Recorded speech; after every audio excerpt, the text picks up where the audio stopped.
Hey guys, good afternoon. I just wanted to touch base with you guys again. I know some of you weren't able to catch the live broadcast from earlier in regards to this beautiful healing crystal, which is jade.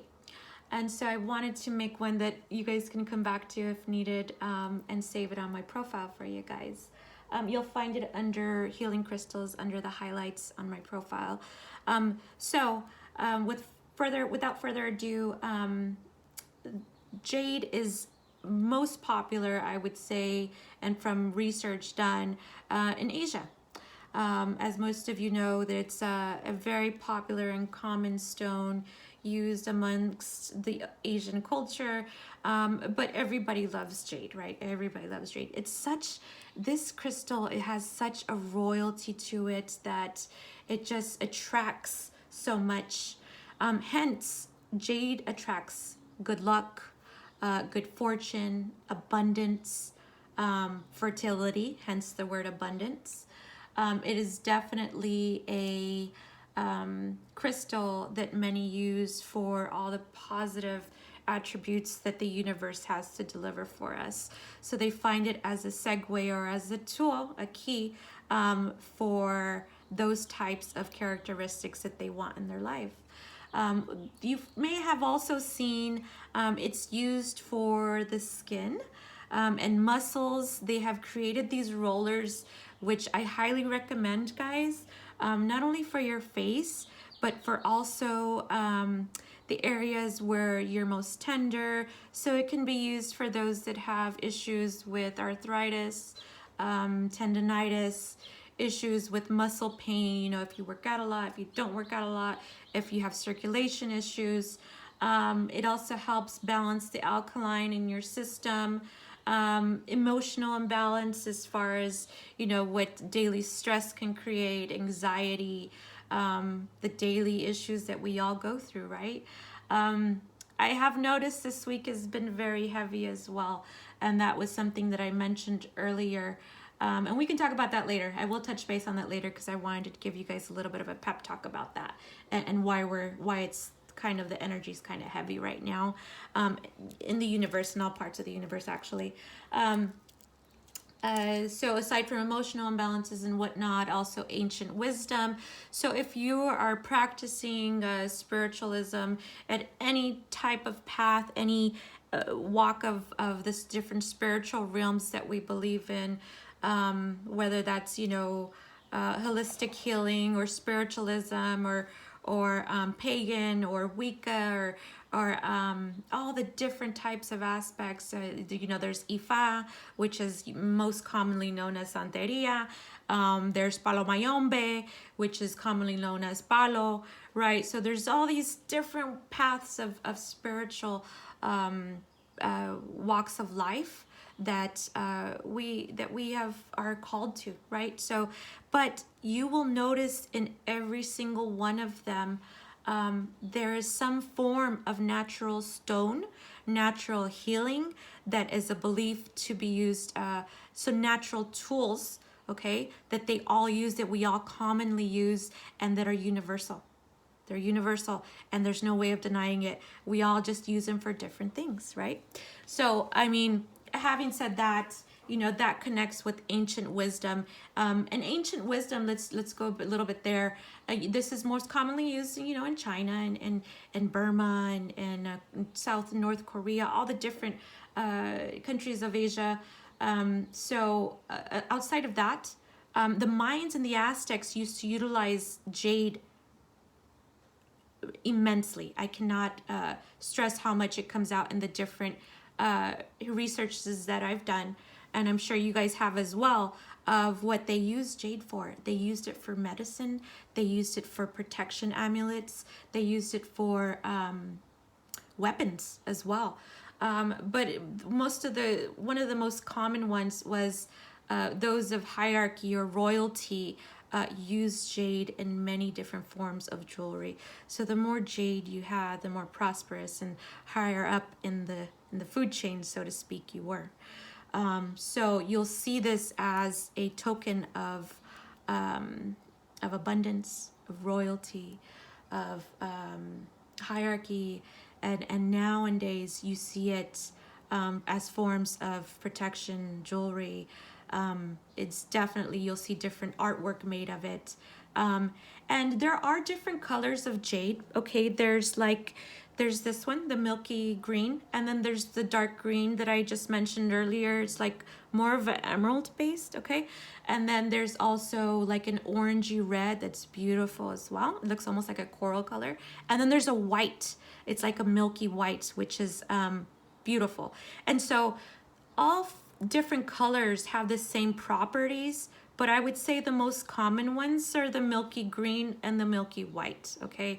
It's all your self-preference, but as far as monetary value, you'll see that the milky and the white one, the milky green and the white one, are a little bit more expensive. Okay, so and it could just be because they're more popular and people just are more attracted to the color, but they all have the same properties. So it's more so which one of them you connect with, just in sense of the different types of healing crystals that are out there. You know, there's amethyst, there's, you know, there's blood dragon, there's, you know, tiger's eye, there's onyx, there's all these different types of crystals out there that you connect with, you know.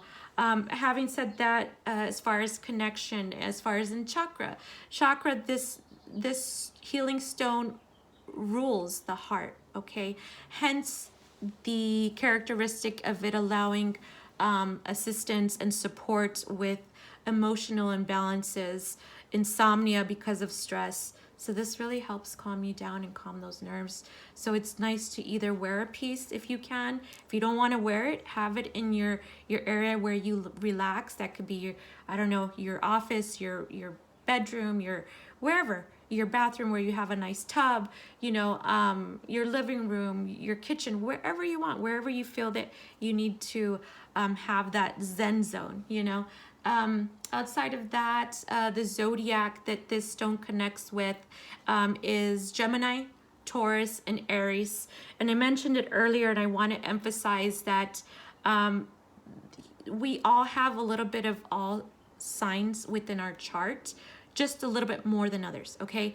So, for example, your sun can be in Gemini and your moon can be in Taurus. Your sun rules your self, your outer, you know, self that you present to the world, the material domestic world, you know, the outside, outward facing towards people. And the moon sign connects with your inwards. So that would be your emotions, your thoughts, your the way you think of things, your characteristics, your mentality.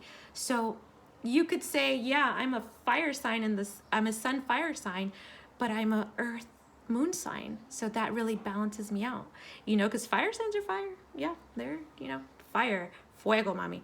So I just wanted to give you a little bit of, you know, all around characteristics of what jade characteristics are, their properties, healing properties, a little bit of its history. And, you know, I promised you guys that I would showcase a healing crystal every other week. So we're going to go with this guy for the next week and a half, and I'll be putting up little, you know, informational data so you can become more familiar with that and not be afraid to utilize it. If you see a piece and it calls out to you, it's definitely calling out to you for various reasons. We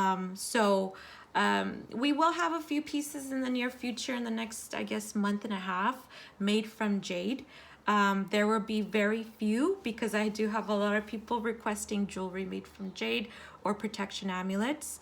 Once they're up, they'll probably go pretty quickly, but I'll do my best to give you guys a heads up that they're on their way. So you have a fair opportunity to choose, okay?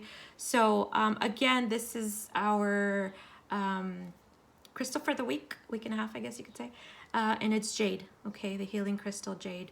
So if you guys have any questions or any feedback or want to know more about different crystals, feel free to message me. I try to respond to you guys as quickly as possible, and I really appreciate you guys connecting with me on the different levels of all the different paths that you guys walk. It's such a beautiful value to bring to each other, to learn from each other. So I really appreciate you guys, and I'm very grateful that we have connected on this level, and we will continue to connect. Okay, so have a wonderful week. And oh, one last thing. Let's go back to the energy of this week. So I've been hearing from a lot of you guys, and I'm feeling it a little bit as well, where the energy of this week is pretty heavy. Yeah. And one of the energies that's, or I guess one of the characteristics that's the attributing to the heavy energy this week, and it's a lot of fatigue and, you know, kind of jet lag, but you haven't got on a plane, you know, this type of, and you're tired, and you know, you may be a little bit foggy minded and whatnot, and a bit, some people are even agitated, and I understand that, and it's okay. I wanted to let you guys know that, you know, when the energy of the full moon is building up, because the full moon's coming, it's on the 26th. Believe it or not, sometimes it starts to happen 2 weeks before, depending on what type of moon it is. Oops, sorry about that. What type of moon it is, and it's going to be a pink moon. So it's pretty strong. It's one of our super moons. And so this means that a lot of us that are sensitive to the energy, and even if you don't think you are, you'll be surprised. You'll be very surprised, because you just don't know what it is, and you just wake up in that mood, and nobody can pull you back down but yourself. So I just wanted to remind you guys that it's okay. Try not to give in to the energy. You create your energy, okay? Your environment does not. You do. So keep that in mind, that you can psych yourself out of it. And there's little things like meditating and kind of take a step back, take a breather. If you're not connecting with somebody because of what they're saying or because of what they're doing, take a step back, go take a walk, or move to another room, whatever you gotta do, and really, you know, put some thought into your next word or next action that's gonna come from that. So again, have a wonderful week. Hang in there. It's gonna be all right. We're gonna feel a little bit of an emotional roller coaster here in the next week, but you already know the secret. It's just the moon. It's just the moon building up, okay? And that's what it has to do to give us that new chapter. Remember, full moons create change. They are the ones that they're building up to bring you something new, okay? So don't be afraid to deal head on with that energy. It's gonna be all right. And now that you have that little secret of what's going on, just be prepared. And if you have any crystals, don't forget to put them out into the moon. They love it. Okay, guys? Well, thanks again. Luna y Sol Crystals. Take care. Bye-bye.